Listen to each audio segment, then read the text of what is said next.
Oi, família, bom dia, bom dia. Um dia ótimo, um dia maravilhoso, um dia muito abençoado para todos nós, né?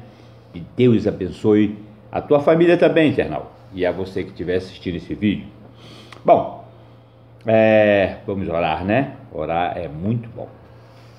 Pai querido, meu Pai, sou eu, teu filho, Thales Vicente Ferreira, entro agora na tua presença, Pai, e entrego, Pai, de todo o meu coração, a minha mente, a minha boca, a minha língua.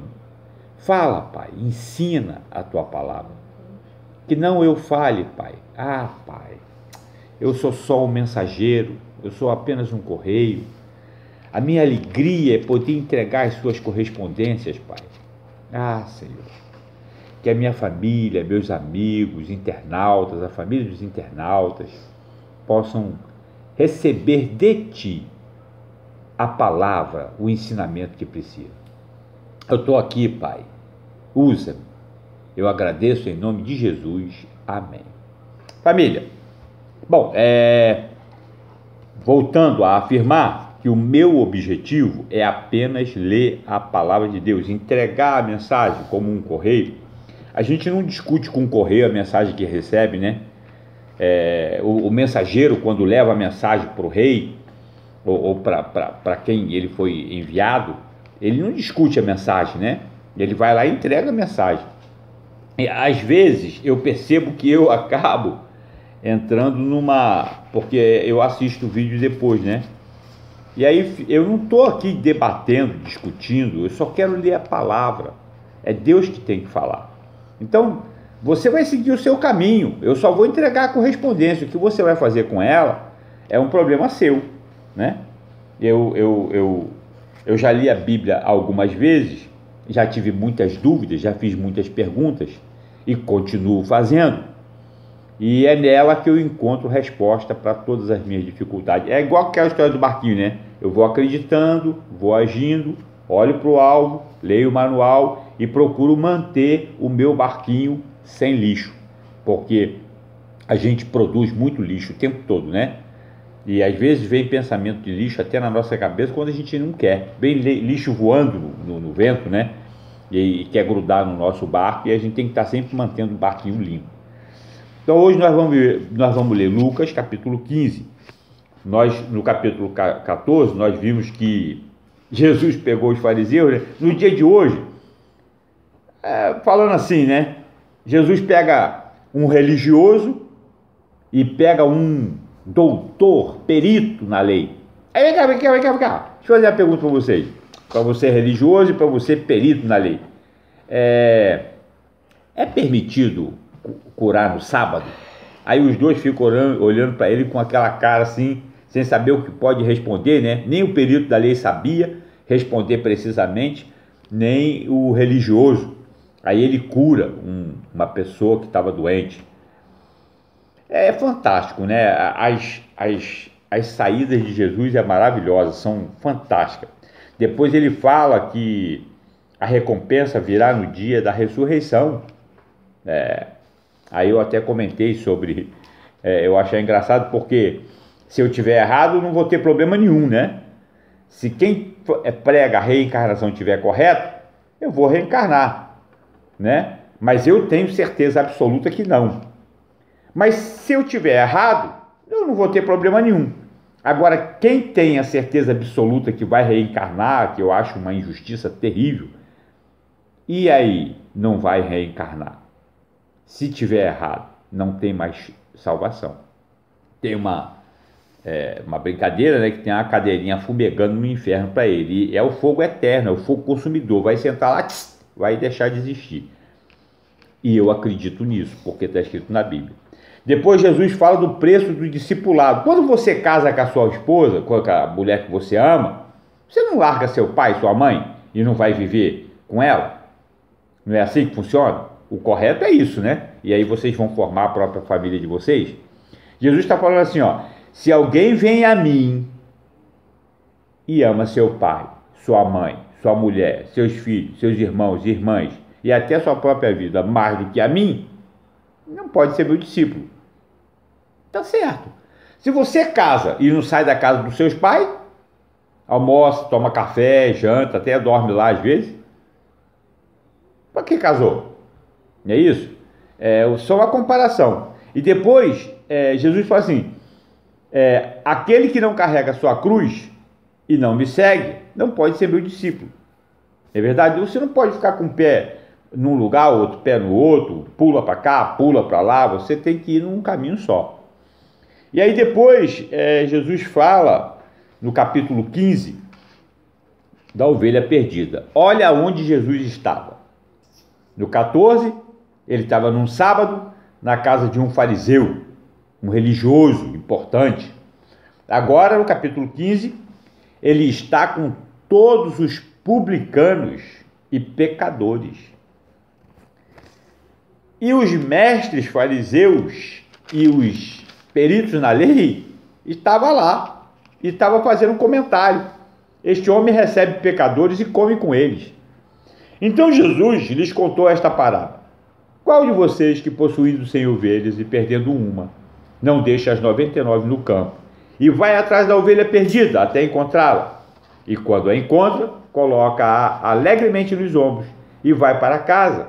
Ao chegar, reúne seus amigos e vizinhos e diz: alegre-se comigo, pois encontrei minha ovelha perdida.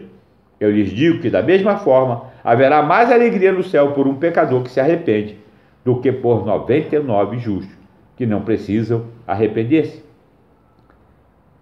Pecador como eu, pegue a sua cruz e segue Jesus. Não deixa, olha, as pessoas ficam tentando desviar você o tempo todo. O alvo é Jesus. Ah lá o padre roubando, ah lá o pastor roubando, entendeu? Ah lá o macumbeiro fazendo não sei o quê.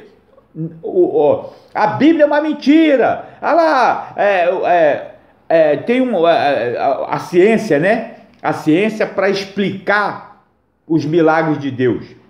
Vai lá no Egito, quando Moisés estava libertando o povo, e vê se os magos, que eram os cientistas da época, não reproduziram alguns sinais miraculosos também. Entendeu? Mas Moisés não perdeu o alvo. Eu vim para libertar o povo, Deus mandou, eu estou vindo aqui e vou libertar o povo. Você não pode ficar mudando e olhando para o que as pessoas falam. Você não pode. Agora olha o que ele diz. A parábola da ovelha perdida, da moeda perdida. Moeda é valor. Qual é a mulher que, possuindo 10 dracmas e perdendo uma delas, não acende uma candeia, varre a casa toda e procura atentamente até encontrar o valor que perdeu? E quando a encontra, reúne suas amigas e vizinhas e diz: alegre-se comigo, pois encontrei minha moeda perdida, o valor que eu tinha perdido. Eu lhe digo que da mesma forma há alegria na presença dos anjos de Deus por um pecador que se arrepende. Agora, eu queria abrir um parênteses aqui, a questão de valor. Efésios capítulo 5.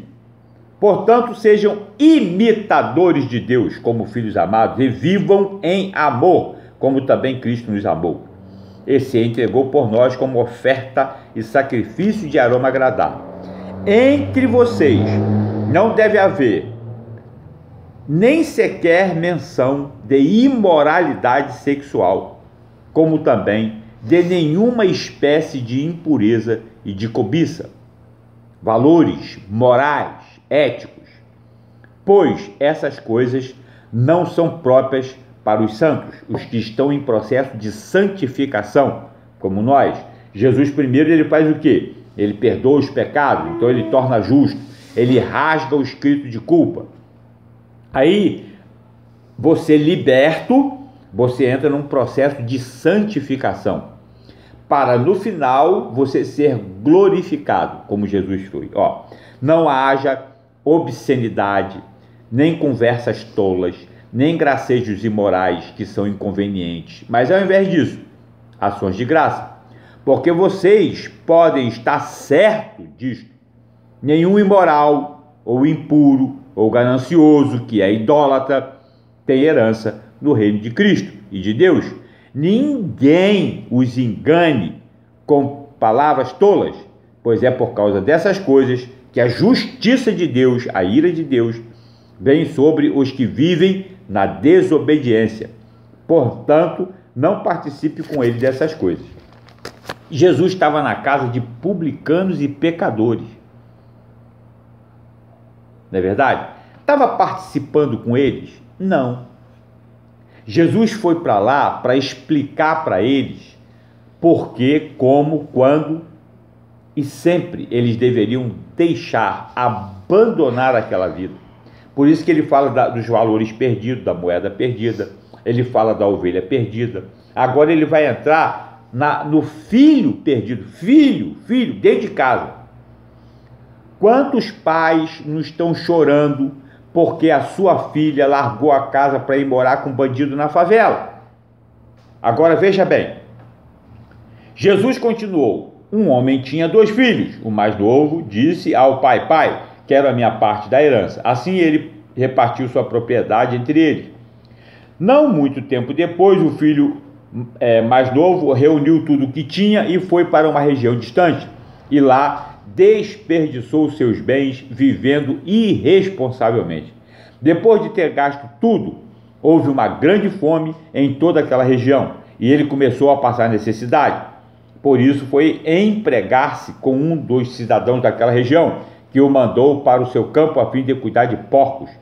Ele desejava encher o estômago com as vagens de alfarrobeira que os porcos comiam, mas ninguém lhe dava nada. Caindo em si, ele disse: quantos empregados de meu pai têm comida de sobra e eu aqui morrendo de fome? Eu me porei a caminho e voltarei para meu pai e lhe direi: pai, pequei contra o céu e contra ti. Não sou mais digno de ser chamado teu filho. Trata-me como um dos teus empregados. A seguir levantou-se e foi para seu pai.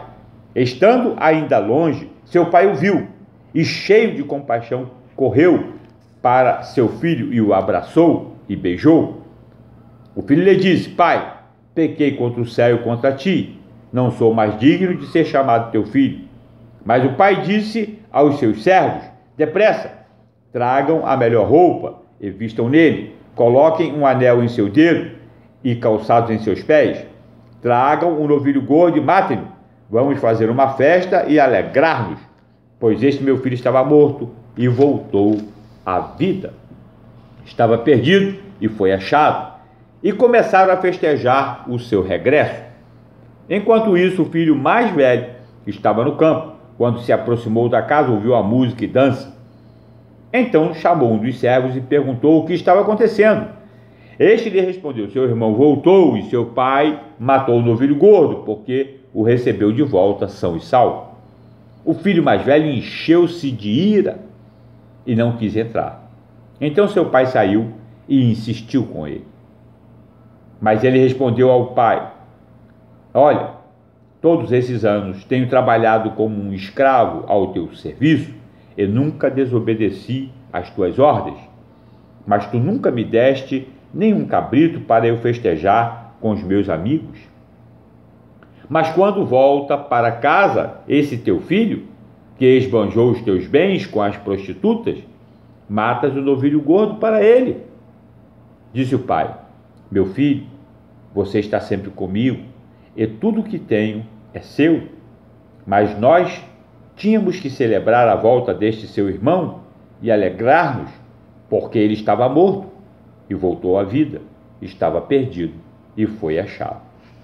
Família, você que é pai, você que ainda não tem filho, talvez não compreenda, porque não passou as madrugadas com ele embalado no teu braço, chorando com dor, não passou com ele nos hospitais, não teve dificuldade para trabalhar e poder sustentar e alimentar.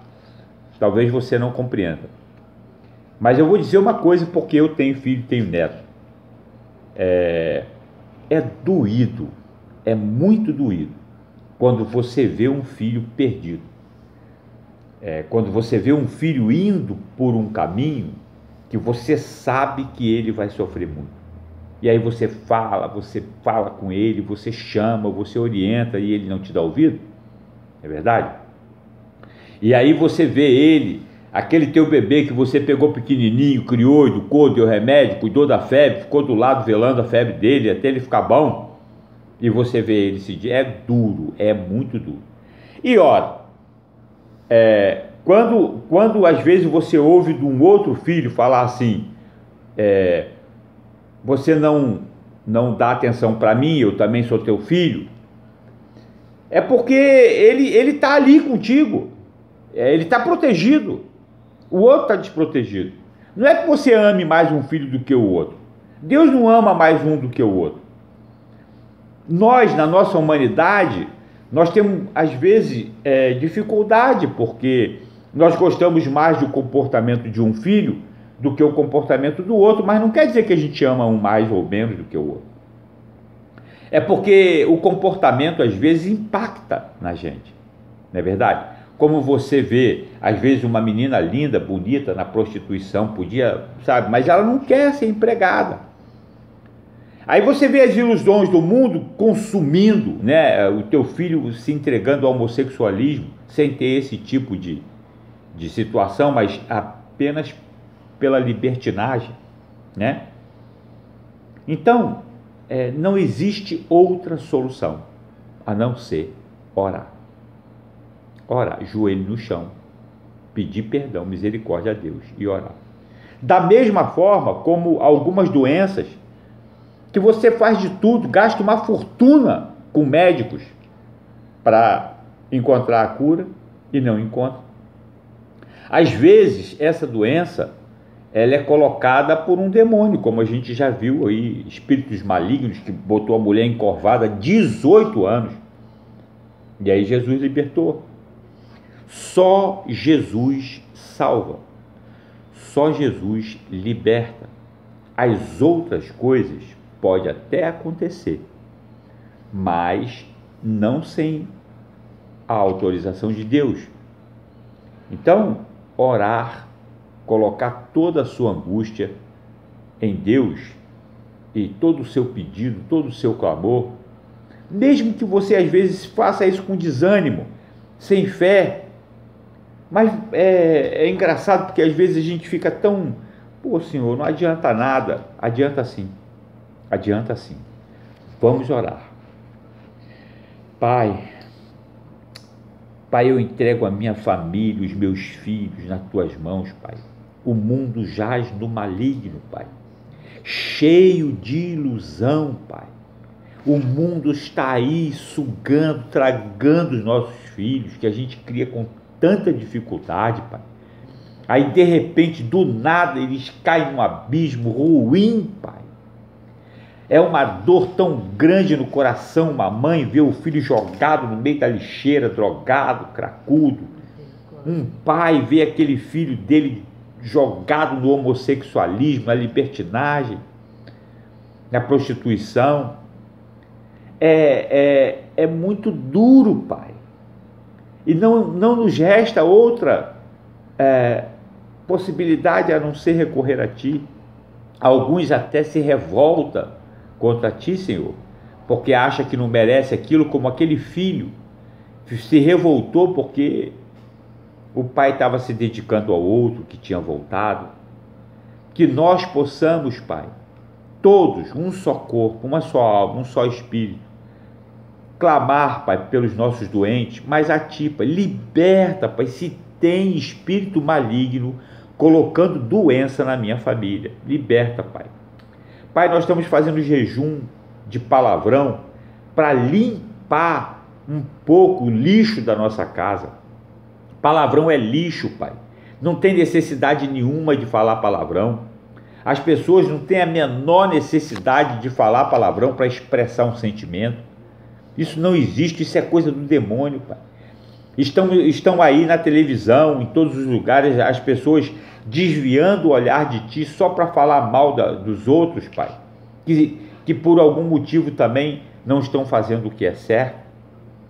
Senhor, uma corrupção, Pai.